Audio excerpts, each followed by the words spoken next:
Welcome to the 220 Bundung Boy channel. Today, we will be talking about the tragic story of the Bateau Le Joola, the untold tragedy.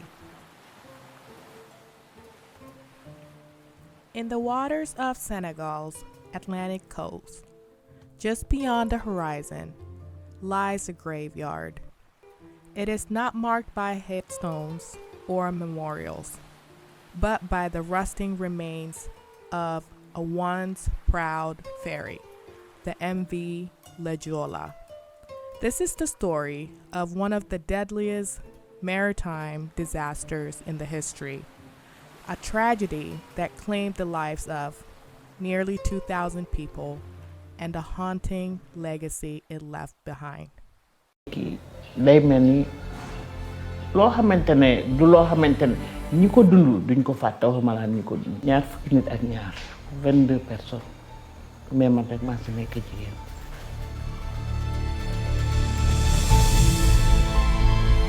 metti woon na torop. In 2002, the MV Le Joola was the pride of Senegal, a ferry that connected the isolated region of Casamance to the nation's capital's Dakar. For many, the ferry was more than just a mode of transport. It was a lifeline, a symbol of progress and hope. The journey was meant to take a mere 16 hours. But what happened on the night of September 26th would turn a routine voyage into an unimaginable nightmare.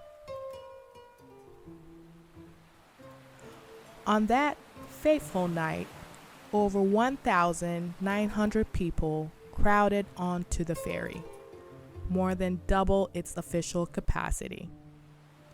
There were families traveling to see loved ones, traders moving their goods, and students eager for the start of a new academic year.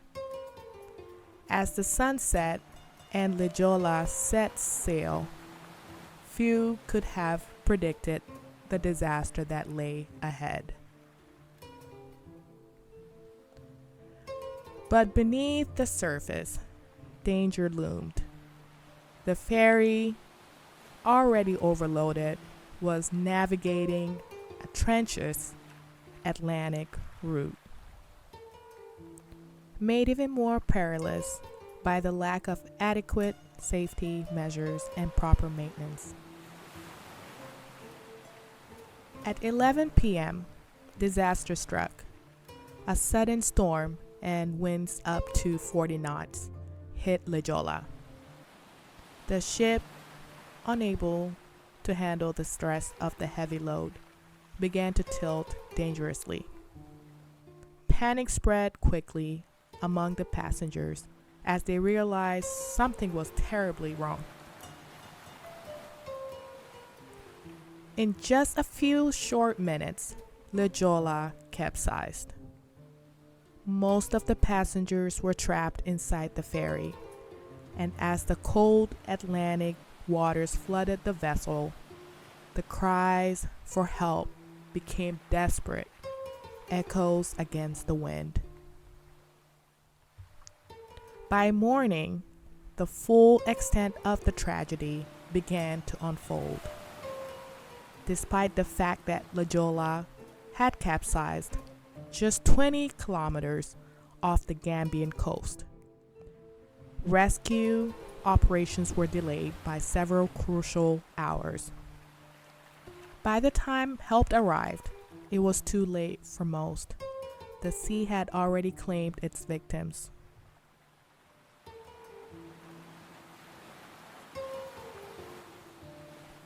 The final death toll was staggering.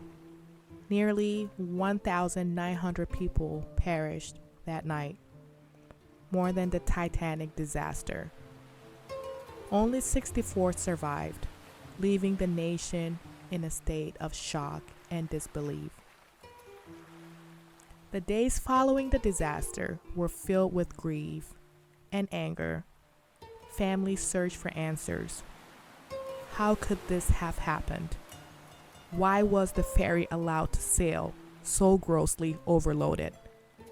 And why were the rescue operations so tragically slow? But for many, the answers came too slowly. Investigations revealed systemic failures, poor maintenance, inadequate safety protocols, and a disregard for the ferry's capacity limit. Despite the official inquiries, many felt justice was never truly served. Today, the wreck of La Joola remains at the bottom of the ocean, a haunting reminder of the lives lost. For many families, the inability to recover the bodies of their loved ones adds another layer of grief. There are no graves to visit and no place to mourn. For those left behind, the tragedy of La Joola is not just a national disaster. It's a personal, ongoing grief. More than 2 decades later, the story of the sinking remains a painful chapter in Senegal's history. The sinking of La Joola serves as a powerful reminder of the fragility of life and the devastating cost of negligence. Today, maritime safety regulations have tightened, but the memory of the ferry's passengers, their lives, their dreams must never be lost to the depths. For the families, for the survivors, and for our nation, La Joola is more than a shipwreck. It is a symbol of lives cut short, of justice unfulfilled, and of a tragedy that the world must remember. bi ma xëyee moom bi ma laa dugg si bato bi presque jog naa ñeenti yoon si guddi gi foofu si Cap. léegi bi ma ñëwee ba si bato bi fekk naa mu fees kaneen koo xam ne dañ ko joxoon yobbante mu bàyyi fa mu fàtte fa yobbante ba kooku ne ma kaay ñu dem si kuy jaay bii ticket yi mu changé sama tur def si sa tur léegi yow nga jox ma sa paas loolu man foofu laa duggee moom mu oññee génne woon naa nag sama xel si dund boobu maa ngi ëmb ba am 9 weer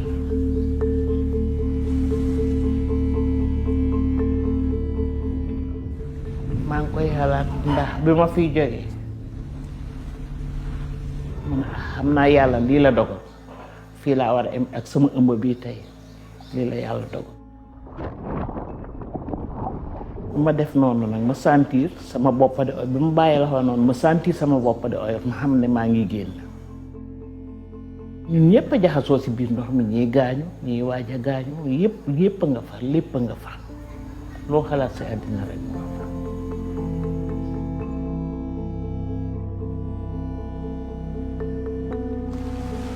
yàgg nañu fa affaire bi yàgg na bu doon dañ teel a am ku ñu dimbali bon li gaañu du gaañu mais yàgg nañu fa yàlla seede na ne.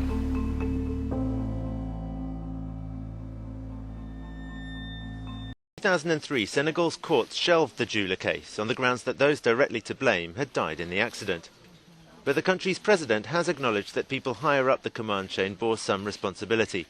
The ship had been poorly maintained and was running way above capacity. Today, some families have received compensation, but what they want to see is justice, so they support the French initiative. The Teen family from the Dakar suburb of Thiaroye lost their youngest son in the accident. The 26-year-old was an apprentice magistrate in Ziguinchor, Casamance's capital. La Joola, the untold tragedy, leaves us with a lingering question. Could this tragedy have been avoided? And in remembering, do we hold ourselves accountable for the lives that should never have been lost? If you're still watching, click on this video to see the evolution of the Gambia's music from the 70s to its current state. Please like, subscribe, or leave a comment. and thanks for watching.